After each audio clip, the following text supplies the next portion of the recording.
ಗಲಾಟೆ ರಾಜ್ಯದಲ್ಲಿ ಒಂದು 70% ಮುಗಿದಿದೆ. ರಿಸಲ್ಟ್ ಇನ್ನೂ ಬಾಕಿ ಇದೆ. ರಿಸಲ್ಟ್ ಬಂದ ನಂತರದಲ್ಲಿ ಆ ಚುನಾವಣಾ ಫಲಿತಾಂಶದ ವಿಶ್ಲೇಷಣೆ ಮುಂದುವರಿಯುತ್ತೆ. ಆದರೆ ಚುನಾವಣಾ ಫಲಿತಾಂಶ ಬರೋಕೆ ಮುಂಚೆ ಇರುವ ಆ ಚಿಕ್ಕ ಗ್ಯಾಪ್ನಲ್ಲೇ ಸರ್ಕಾರವನ್ನು ಅಸ್ಥಿರಗೊಳಿಸೋ ಪ್ರಯತ್ನ ಆಗ್ತಿದೆ ಅನ್ನೋ ಗಂಭೀರ ಆರೋಪ ಬಂದಿದೆ. ಹೇಳಿರೋದು ಯಾರೋ ಶಾಸಕರೋ ಅಥವಾ ಸಚಿವರೋ ಅಲ್ಲೋ, ಖುದ್ದು ರಾಜ್ಯದ ಮುಖ್ಯಮಂತ್ರಿಗಳೇ ಇಂಥದ್ದೊಂದು ಹೇಳಿಕೆಯನ್ನ ಬಹಿರಂಗ ವೇದಿಕೆಯಲ್ಲಿ ಆಡಿದ್ದಾರೆ. ಬಿಜೆಪಿ ಒಬ್ಬೊಬ್ಬ ಶಾಸಕರಂತೆ ಲೆಕ್ಕ ಹಾಕಿ 50 ಮಂದಿ ಶಾಸಕರನ್ನ ಸೆಳಿಲಿಕ್ಕೆ ಕೋಟ್ಯಾಂತರ ರೂಪಾಯಿ ಆಫರ್ ಅನ್ನ ನೀಡ್ತಾ ಇದೆ. ನನ್ನನ್ನು ಮುಟ್ಟಿದ್ರೆ ಸುಮ್ಮನೆ ಇರೋದಿಲ್ಲ ಅನ್ನೋ ಮಾತಿನ ಮೂಲಕ ತಮ್ಮ ಆ ಭಾಷಣವನ್ನ ಕೊನೆಗೊಳಿಸಿದ್ದಾರೆ ಸಿದ್ದರಾಮಯ್ಯನವರು. ಈ 50 ಕೋಟಿ ಕೊಟ್ಟು ಖರೀದಿ ಮಾಡೋ ಹೇಳಿಕೆ ಒಂದು, ಆದರೆ ಮುಟ್ಟಿದ್ರೆ ಸುಮ್ಮನಿರೋಲ್ಲ ಅನ್ನೋ ಹೇಳಿಕೆ ಕೇವಲ ವಿರೋಧ ಪಕ್ಷಗಳಿಗೆ ಮಾತ್ರ ಸೀಮಿತವಾಗಿತ್ತಾ? ಮೂಡಾ ವಿಚಾರ ಗೊತ್ತೇ ಇದೆ. ಈಗಷ್ಟೇ ಹೆಡ್ಲೈನಲ್ಲಿ ಗಮನಿಸಿದ್ರಿ, ಮುಖ್ಯಮಂತ್ರಿಗಳ ಸುತ್ತಲಿರುವವರೆಲ್ಲರಿಗೂ ಕೂಡ ವಿಚಾರಣೆಯ ಬಿಸಿ ತಟ್ಟಲಿಕ್ಕೆ ಪ್ರಾರಂಭವಾಗಿದೆ. ಇದೇ ಮೂಡಾ ವಿಚಾರವನ್ನ ಇಟ್ಕೊಂಡು ಸಿಎಂ ಕುರ್ಚಿಯಿಂದ ಕೆಳಗಿಳಿಸುವ ಪ್ರಯತ್ನ ಯಾರೇ ಮಾಡಿದ್ರು, ಅದು ಕಾಂಗ್ರೆಸ್ನ ಹೈಕಮಾಂಡೇ ಇರಬಹುದು ಅಥವಾ ಇಡಿ ಮೂಲಕ ಕೇಂದ್ರದಲ್ಲಿ ಆಡಳಿತ ನಡೆಸ್ತಾ ಇರುವ ಬಿಜೆಪಿಯೇ ಇರಬಹುದು ಅಥವಾ ತಮ್ಮದೇ ಪಕ್ಷದಲ್ಲಿರುವ ಹಿತಶತ್ರುಗಳಾಗಿರ್ಬೋದು, ಯಾರೇ ಮುಖ್ಯಮಂತ್ರಿ ಕುರ್ಚಿಯನ್ನ ಮುಟ್ಟೋಕೆ ಬಂದರೂ ಕೂಡ ಸುಮ್ಮನಿರಲ್ಲ ಅನ್ನೋ ಸಂದೇಶವನ್ನ ಕೊಟ್ರ ಸಿದ್ದರಾಮಯ್ಯನವರ ಒಂದು ಭಾಷಣ ಇದೀಗ ಅನೇಕ ಕುತೂಹಲಕ್ಕೆ ಜೊತೆಗೆ ಪ್ರಶ್ನೆಗೆ ಎಡೆ ಮಾಡಿಕೊಟ್ಟಿದೆ. ಆ ಪ್ರಶ್ನೆಗಳನ್ನು ಅವಲೋಕಿಸ್ತಾ ಉತ್ತರವನ್ನು ಕಂಡುಕೊಳ್ಳೋ ಪ್ರಯತ್ನವನ್ನ ಇವತ್ತಿನ ಮಹಾಭಾರತ ಚರ್ಚಾ ಕಾರ್ಯಕ್ರಮದಲ್ಲಿ ಮಾಡ್ತಾ ಹೋಗೋಣ. ಅನ್ಫಾರ್ಚುನೇಟ್ಲಿ ಇವತ್ತಿನ ಚರ್ಚಾ ಕಾರ್ಯಕ್ರಮದಿಂದ ಕಾಂಗ್ರೆಸ್ನ ವಕ್ತಾರರೇ ದೂರ ಉಳಿದಿದ್ದಾರೆ. ಯಾಕೆ ಗೊತ್ತಿಲ್ಲ. ಎನಿವೆ, ಚರ್ಚೆಯನ್ನು ಪ್ರಾರಂಭ ಮಾಡ್ಲಿಕ್ಕೆ ಮುಂಚೆ ಈ ಕ್ಷಣದ ಬ್ರೇಕಿಂಗ್ ಅಪ್ಡೇಟ್ ಒಂದನ್ನ ಗಮನಿಸ್ತಾ ಚರ್ಚೆ ಪ್ರಾರಂಭ ಮಾಡೋಣ. ಸರ್ಕಾರ ಕಿತ್ತು ಹಾಕೋಕೆ ರೆಡಿ ಆಗ್ತಾ ಇದೆಯಾ ಕಮಲಪಾಳಯ? 50 ಕೋಟಿಗೆ ಶಾಸಕರ ಖರೀದಿಗೆ ಬಿಜೆಪಿ ಯತ್ನ ಮಾಡಿದೆ ಅನ್ನೋ ಆರೋಪ ಮಾಡಿದ್ದಾರೆ ಮುಖ್ಯಮಂತ್ರಿಗಳು. ಒಬ್ಬರಲ್ಲ ಇಬ್ಬರಲ್ಲ 50 ಜನ, ಬರೋಬ್ಬರಿ 50 ಜನರನ್ನ ಖರೀದಿ ಮಾಡೋಕೆ ಪ್ರಯತ್ನ ಮಾಡಲಾಗ್ತಿದೆ ಅನ್ನೋ ಗಂಭೀರ ಆರೋಪ ಮಾಡಿದ್ದಾರೆ. ಆದರೆ 135ಕ್ಕೂ ಅಧಿಕ ಶಾಸಕರ ಬಲ ಹೊಂದಿರುವ ಸರ್ಕಾರವನ್ನ 50 ಜನರನ್ನ ಖರೀದಿ ಮಾಡುವ ಮೂಲಕ ಬೀಳಿಸ್ಲಿಕ್ಕೆ ಸಾಧ್ಯವಾ?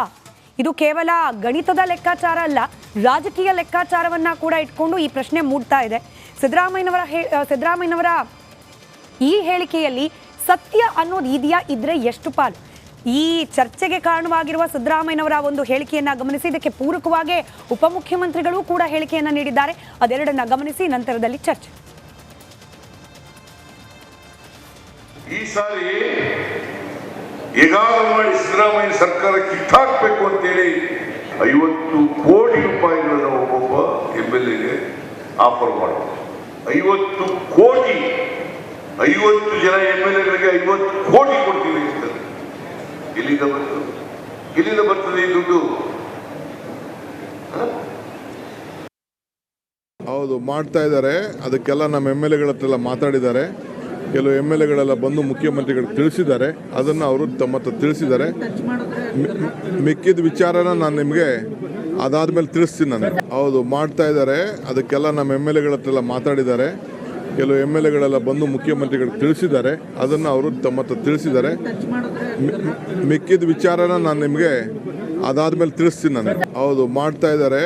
ಅದಕ್ಕೆಲ್ಲ ನಮ್ಮ MLAಗಳ ಹತ್ರ ಮಾತಾಡಿದ್ದಾರೆ. ಪ್ರತಿದಿನದಂತೆ ಇವತ್ತು ಕೂಡ ಮಹಾಭಾರತದಲ್ಲಿ ಡಿಜಿಟಲ್ ಪೋಲ್ ಅನ್ನ ಅಂದ್ರೆ ಪ್ರಶ್ನೆಯನ್ನ ಕೇಳಲಾಗಿದೆ. ಈ ಆಪರೇಷನ್ ಕಮಲದ ಆರೋಪ ಏನು ಖುದ್ದು ಮುಖ್ಯಮಂತ್ರಿಗಳು ಮಾಡಿದ್ದಾರೆ, ಆ ಮಾತಿನಲ್ಲಿ ಆರೋಪದಲ್ಲಿ ಸತ್ಯ ಇದೆಯಾ ಅಂತ ಹೇಳಿ QR ಕೋಡ್ ನಿಮಗೆ ಕಾಣಿಸ್ತಾ ಇದೆ ಸ್ಕ್ರೀನ್ನಲ್ಲಿ. ಅದನ್ನು ಸ್ಕ್ಯಾನ್ ಮಾಡಿ ನಿಮ್ಮ ಅಭಿಪ್ರಾಯವನ್ನ ತಿಳಿಸಬಹುದು. ವೀಕ್ಷಕರ ಅರ್ಥಾತ್ ಮತದಾರರ ಅಭಿಪ್ರಾಯ ಕೂಡ ಬಹಳ ಮುಖ್ಯ. ಹಾಗಾಗಿ ಪುಟ್ಟ ಪ್ರಯತ್ನ, ವೋಟಿಂಗ್ ಪರ್ಸೆಂಟೇಜ್ ಅನ್ನ ಕಾರ್ಯಕ್ರಮದ ಕಡೆಯಲ್ಲಿ ನಾವು ನಿಮ್ಮ ಮುಂದೆ ವಿವರಿಸ್ತಾ ಹೋಗ್ತೀವಿ. ಚರ್ಚೆ ಪ್ರಾರಂಭ ಮಾಡೋಣ. ಚರ್ಚೆಯಲ್ಲಿ ಬಿಜೆಪಿ ವಕ್ತಾರರಾದ ಸುರಭಿ ಹೊದಿಗೆರೆಯವರು, after long time we missed you and welcome to the show. ಹಾಗೆ JDSನ ವಕ್ತಾರರು ಅಶ್ವಿನ್ ಗೌಡ ಅವರಿದ್ದಾರೆ. ನಮಸ್ಕಾರ, ಕಾರ್ಯಕ್ರಮಕ್ಕೆ ಸ್ವಾಗತ. ರಾಜಕೀಯ ವಿಶ್ಲೇಷಕರು ಶಶಿಕಾಂತ್ ಯಡ್ಡಳ್ಳಿ ಅವರಿದ್ದಾರೆ. ನಮಸ್ಕಾರ ಸರ್, ಕಾರ್ಯಕ್ರಮಕ್ಕೆ ಸ್ವಾಗತ. ಸುರಭಿ ಅವರು, ಎಲ್ಲಿಂದ ಬರ್ತಾ ಇದೆ ದುಡ್ಡು? ಒಬ್ಬೊಬ್ಬರಿಗೆ 50 ಕೋಟಿ ಅಂತೆ, ಇಂಟು 50 ಹಾಕಿದ್ರೆ ಆ ಲೆಕ್ಕ ಸಿಕ್ಕಾಪಟ್ಟೆ ದೊಡ್ಡದಿದೆ.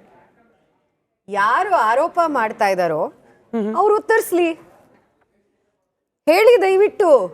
ಎಲ್ಲಿಂದ ದುಡ್ಡು ಬರ್ತಾ ಇದೆ, ಯಾರು ಈ ಆಫರ್ ಹೇಳ್ತಾ ಇದ್ದಾರೆ, ಯಾವಾಗ ಹೇಳಿದ್ರು, ಇದೆಲ್ಲನೂ ದಯವಿಟ್ಟು ಪ್ರೆಸೆಂಟ್ ಮಾಡಿ. ನನಗೆ ಒಂದು ಇರೋ ಕುತೂಹಲಕಾರದ ಒಂದು ನಿಮ್ಮ ಗಮನಕ್ಕೆ ತರಬೇಕು. ನಿನ್ನೆ ಒಂದು ಡಿಸ್ಕಷನ್ನಲ್ಲಿ CM ಸಿದ್ದರಾಮಯ್ಯನವರು ಪಬ್ಲಿಕ್ ಮೀಟಿಂಗಲ್ಲಿ ನಾಗೇಂದ್ರನ ಅವ್ರು ವಾಪಸ್ ತಗೊಳ್ತೀನಿ ಅಂತ ಹೇಳಿದ್ರು. ಹೌದು, ಅದನ್ನ ಡಿಫೆಂಡ್ ಮಾಡಕ್ಕೆ ಅಂತ ಕಾಂಗ್ರೆಸ್ ವಕ್ತಾರರೊಬ್ರು ಬಂದಿದ್ರು. ಅವ್ರು ಹೇಳ್ತಾರೆ ಇಲ್ಲ CM ಅವರು ಯಾವುದೇ ಆದ ಸಂಪುಟ ಜಿಗ್ ಮಾಡಬೇಕು ಅಂದ್ರೂ ಅದು ಒಂದು ಕಲೆಕ್ಟಿವ್ ಡಿಸಿಷನ್ ಆಗತ್ತೆ ಹೊರತು ಅವ್ರದ್ದೇ ಆಗೋದಿಲ್ಲ, ಅವ್ರು ಸುಮ್ಮನೆ ಹೇಳಿದ್ದಾರೆ ಪಬ್ಲಿಕಲ್ಲಿ ಅಂತ. ನನಗೆ ಆಶ್ಚರ್ಯ ಆಯ್ತು. ಕಾಂಗ್ರೆಸ್ ವಕ್ತಾರರೇ ಹೇಳ್ತಾ ಇದ್ದಾರೆ ಇಲ್ಲ ನಮ್ಮ ಮುಖ್ಯಮಂತ್ರಿಗಳು ಒಂದು ಪಬ್ಲಿಕ್ ಮೀಟಿಂಗ್ ಅಲ್ಲಿ ಇಂತಹ ಒಂದು ಗಂಭೀರವಾದ ವಿಷಯವನ್ನ ಸುಮ್ಮನೆ ಹೇಳಿದ್ದಾರೆ ಅಂದ್ರೆ. ಆದ್ರೆ ನೀವು ಕಾಂಗ್ರೆಸ್ಸಿನ ಒಂದು ಆಡಳಿತದಲ್ಲಿ ನಡೀತಿರುವಂತಹ ಎಲ್ಲಾ ಈ ತರ ಒಂದು ವೆರಿ ಸಿನಿಮ್ಯಾಟಿಕ್ ವ್ಯೂ ಅಲ್ಲಿ ಹೇಳ್ತಾರಲ್ಲ, ಅದು ಆ ಥರನೇ ಬರ್ತಾ ಇದೆ, ಸುಮ್ಮನೆ ಹೇಳ್ಕೊಂಡು ಬರುವಂಥದ್ದು. ನನಗನ್ಸತ್ತೆ ಇವ್ರು ಇವತ್ತು ಏನು ಅಷ್ಟೊಂದು ನಿಮಗೆ ಕಾನ್ಫಿಡೆನ್ಸ್ ಇದ್ರೆ, ನಾನು BJP ವಕ್ತಾರೆ ಆಗಿ ಹೇಳ್ತಾ ಇದ್ದೀನಿ, ದಯವಿಟ್ಟು ಹೇಳಿ, ಪಬ್ಲಿಕ್ ತನ್ನಿ, ನೀವು ಎವಿಡೆನ್ಸ್ ತೋರಿಸಿ, ಫೈಲ್ ಮಾಡಿ ಕೇಸನ್ನ. ಇದು ಏನು ಅಲ್ಲ, ಇದು ಡಿಸ್ಟ್ರಾಕ್ಷನ್. ಯಾಕೆ ಡಿಸ್ಟ್ರಾಕ್ಷನ್? ಚುನಾವಣೆ ಫಲಿತಾಂಶದ ಬಗ್ಗೆ, ಸೋಲಿನ ಬಗ್ಗೆ ಒಂದು ಮುನ್ಸೂಚನೆ ಬಂದಿದೆ. ಮೂಡ ಮತ್ತು ವಾಲ್ಮೀಕಿ ಹಗರಣಗಳ ಏನು ಜನರ ಅಭಿಪ್ರಾಯ ಮತ್ತು ವಕ್ಫ್ ಬೋರ್ಡ್ನ ಏನು ಅಭಿಪ್ರಾಯ ಇದೆಯೋ ಅದೆಲ್ಲಾನು ಆ ಕುರ್ಚಿನ ಅದಾಗದೆ ಅಲ್ಲಾಡಿಸ್ತಾ ಇದೆ, ಜನರು ಅಲ್ಲಾಡಿಸ್ತಾ ಇದ್ದಾರೆ. ಮತ್ತೆ ತಮ್ಮ ಸಚಿವ ಸಂಪುಟ ಸಭೆಯಲ್ಲಿ ಕ್ಷೇತ್ರದ ಸೋಲಿನ ಭೀತಿ ಹಿಂಗೆಲ್ಲ ಮಾತನಾಡಿಸುತ್ತಾ ಮುಖ್ಯಮಂತ್ರಿಗಳ ಕೈಲಿ? 3 ಕ್ಷೇತ್ರದ ಮಾತ್ರ ಅಲ್ಲ, ನೀವು ಯೋಚನೆ ಮಾಡಿ ಕರ್ನಾಟಕದಲ್ಲಿ ಏನೇನಾಗಿದೆ ಕಳೆದ 6 ತಿಂಗಳ 5 ತಿಂಗಳಿಂದ. ಜನರಿಗೆ ಒಂದು ಕಡೆ ಜನರ ಆಕ್ರೋಶ, ನಾವು ಶಿಗ್ಗಾವಿ ಸಂಡೂರು ಎಲೆಕ್ಷನ್ ಅಲ್ಲಿ ಮಾತಾಡಬೇಕಾದಂತ ಎಲ್ಲಾ ಬೆಲೆ ಏರಿಕೆ ಬಗ್ಗೆ ಜನರಿಗೆ ಬಹಳಷ್ಟು ಕೋಪ. ಅದು ಒಂದಾದ್ರೆ, A1 ಅಕ್ಯೂಸ್ಡ್ ಆಗಿ ಮುಖ್ಯಮಂತ್ರಿಗಳೇ ಮೂಡಾಲ್ ಕೇಸಿನಲ್ಲಿ ಇದ್ದಾಗ ಅದು ಒಂದು ಪರ್ಸೆಪ್ಷನ್, ಅದು ಶಾಸಕರು ಎಲ್ಲರೂ ಗಲಾಟೆ ಮಾಡ್ತಾ ಇದ್ದಾರೆ. ಎಂತಹ ಆಡಳಿತ ಇದು, ಅನುದಾನ ಸಿಗ್ತಾ ಇಲ್ಲ, ಇದು ಒಂದು ಪ್ರಾಬ್ಲಮ್ ಆಗಿದೆ. ಅದು ಬಿಟ್ಟು ಗೊತ್ತಿದೆ ನಮಗೆ ರೈವಲ್ ಕ್ಯಾಂಪ್ ಖರೀದಿ ಮಾಡಿ ಪರ್ಯಾಯವಾಗಿ ಸರ್ಕಾರ ಒಂದ್ ನಿಮಿಷ, ಈ ಪೂರ್ತಿ ಚರ್ಚೆಯಲ್ಲಿ ನಿಮಗೆ ಯಾರಾದ್ರೂ ಪ್ರೂಫ್ ಇದ್ರೆ ದಯವಿಟ್ಟು ಹೇಳಿ. ನೀವು ಪ್ರೂಫ್ ಕೇಳ್ತೀರಿ ಸುರಭಿ ಅವರೇ? ಇವತ್ತು ಮಿನಿಸ್ಟರ್ ಮಾತನಾಡಿದ್ರಪ್ಪ ಚಲವರಾಯಸ್ವಾಮಿ ಅವರು, ಯಾಕೆ ಕೊಡಬೇಕು ಪ್ರೂಫ್? ಆ ಬೈಟ್ ಇದ್ರೆ ಪ್ಲೇ ಮಾಡಿ. ಚಲವರಾಯಸ್ವಾಮಿ ಅವ್ರದ್ದು BJP ಅವ್ರು ಕೊಟ್ಟಿದ್ರ ಪ್ರೂಫ್ಗಳು, ನಮ್ಮೇಲೆ ಆರೋಪ ಮಾಡಿದಾಗ ಪ್ಲೇ ಮಾಡಿ ಅದನ್ನ. ಅಶೋಕ್ ಕುಮಾರಸ್ವಾಮಿ ಅವ್ರು ಕೊಡ್ತಾರಲ್ಲ, ಅವಕ್ಕೆ ವಿಜಯೇಂದ್ರ ಮತ್ತು ಅಶೋಕ್ ಕುಮಾರಸ್ವಾಮಿ ಅವ್ರು ಕೊಡ್ತಾರಲ್ಲ, ಅವಕ್ಕೆಲ್ಲ ಸಾಕ್ಷಿ ಕೊಟ್ಟವ್ರ ರಚನರೇ? ಯಾರಿಗೂ ಕೊಡಲ್ಲ. ಅದು ಯಾವ್ದಾದ್ರು ಸಂದರ್ಭ ಬಂದಾಗ ಬರುತ್ತೆ. ಬಟ್ ಪ್ರಯತ್ನ ಮಾಡ್ತಾ ಇರ್ತಕ್ಕಂಥದ್ದು ಡೇ 1 ಇಂದಿದೆ. ಈಗ ಹೆಚ್ಚಿನ ಮಾಹಿತಿ ಸರ್ಕಾರದಕ್ಕೆ ಮುಖ್ಯಸ್ಥರಾದಂಥ ಮುಖ್ಯಮಂತ್ರಿಗಳ ಗಮನಕ್ಕೆ ಬಂದಿದೆ. ನೋಡಿ ಸುರಭಿ ಅವರೇ, ಇವತ್ತು ಕಾಂಗ್ರೆಸ್ ವಕ್ತಾರರು ಡಿಬೇಟ್ ನಿಂದ ದೂರ ಉಳಿದಿದ್ದಾರೆ. ಆದ್ರೆ ಕಾಂಗ್ರೆಸ್ನ ನಾಯಕರೇ ಅದಕ್ಕೆ ಕೌಂಟರ್ ರಿಯಾಕ್ಷನ್ ಕೊಟ್ಬಿಟ್ಟಿದ್ದಾರೆ. BJP ವಕ್ತಾರರು ಬಂದು ಪ್ರೂಫ್ ಕೇಳ್ಬೋದು, ಅವ್ರಿಗೆ ಅನ್ಸಿದೆ ಅನ್ಸತ್ ಮುಂಚೆನೆ. ಯಾಕೆ ಬರ್ಲಿಲ್ಲ ಕಾಂಗ್ರೆಸ್ ವಕ್ತಾರರು? ಇದು ಇಶ್ಯೂ ಅವರು ತಾನೇ ಎತ್ತಿರೋದು, ಅವ್ರ ಆರೋಪ ತಾನೆ. ಇದೇನು ಅಂದ್ರೆ 40% ಮಾಡಿದಾಗ ಕಲ್ಲಿ ಎಸೆದ್ರು ಓಡೋದ್ರು. ಇದೆಲ್ಲ ಜನರಿಗೆ ಕಾಣಿಸ್ತಾ ಇದೆ. ತನಿಖೆ SIT ರಚನೆ ಆಗಿದೆ. ಆಗ್ಲಿ ಕೋವಿಡ್ ಒಂದು ಎಕ್ಸ್ಟ್ರಾರ್ಡಿನರಿ ಸರ್ಕಮ್ಸ್ಟಾನ್ಸ್. ಅವಾಗ ಡಿಸಿಷನ್ ಮೇಕಿಂಗ್ ನ ಒಂದು ಬಾರಿ ನಾವೆಲ್ಲರೂ ತನಿಖೆ ಮಾಡೋದು ಆಗ್ಲಿ. ತಪ್ಪೇನಾರು ಬಂದ್ರೆ ನೋಡೋಣ. ನಾವು ಯಾವುದಕ್ಕೂ ಹೆದರ್ತಾ ಇಲ್ಲ. ಎಸ್ಪೆಷಲಿ ಈ ಕಲ್ಲು ಹಾಕಿ ಓಡ್ ಹೋಗೋದಿದೆಯಲ್ಲ, ಈ ಕಾಂಗ್ರೆಸ್ಸಿನ ಬುದ್ಧಿ, ಅದಕ್ಕಂತೂ ಹೆದರ್ತಾ ಇಲ್ಲ. ನೀವು ಯಾಕೆ ಪ್ರೂಫು ಅಂತ, ಯಾಕೆ ಕೊಡಬೇಕು ಅಂತ ಕೇಳ್ತೀರಾ? 137 MLAಗಳಿದ್ದಾರೆ. ಡೇ 1 ಇಂದ ಕಷ್ಟಪಟ್ಟು ಕೇಳ್ತಾ ಇದ್ದಾರೆ, ಈ ತರ ದುಡ್ಡು ಆಫರ್ ಮಾಡ್ತಿದ್ದಾರೆ ಅಂದ್ರೆ. ಇವತ್ತು ಏನ್ ಬದಲಾಯ್ತು? ಸಡನ್ ಆಗಿ ಏನ್ ಬದಲಾಯ್ತು ಇವತ್ತು? ಡೇ 1 ಇಂದ ಕೇಳ್ತಾ ಇದ್ದಾರೆ ಅಂದ್ರೆ ಇವತ್ತು ಏನ್ ಬದಲಾಯ್ತು? ನೀವು ಇವತ್ತು ಬಂದ ಟೈಮಿಂಗ್ ಬಗ್ಗೆ ಕೂಡ ಪ್ರಶ್ನೆ ಇದೆ. ಎರಡನೇ ಬ್ರೇಕಿಂಗ್ ಅಲ್ಲಿ ಅದ್ರ ಬಗ್ಗೆ ಬಹುಶಃ ಚರ್ಚೆ ಮಾಡಬಹುದು. ನಾನು ಯಡಳಿ ಸರ್ನ ಕೇಳ್ತೀನಿ. ಯಡಳಿ ಸರ್, ಸಿದ್ದರಾಮಯ್ಯನವರು ಮಾತನಾಡ್ತಿರೋದು ಒಬ್ಬ ಸಚಿವರೋ ಅಥವಾ ಬೇರೆ ಯಾರೋ ಶಾಸಕರೋ ಅಥವಾ ಪರಸ್ಪರ ದ್ವೇಷ BJP ಜೊತೆಯಲ್ಲಿ ಇರುವಂತಹ ಯಾವುದೋ ವ್ಯಕ್ತಿನೋ ಮಾತನಾಡ್ತಿರೋದಿಲ್ಲ. ಮುಖ್ಯಮಂತ್ರಿ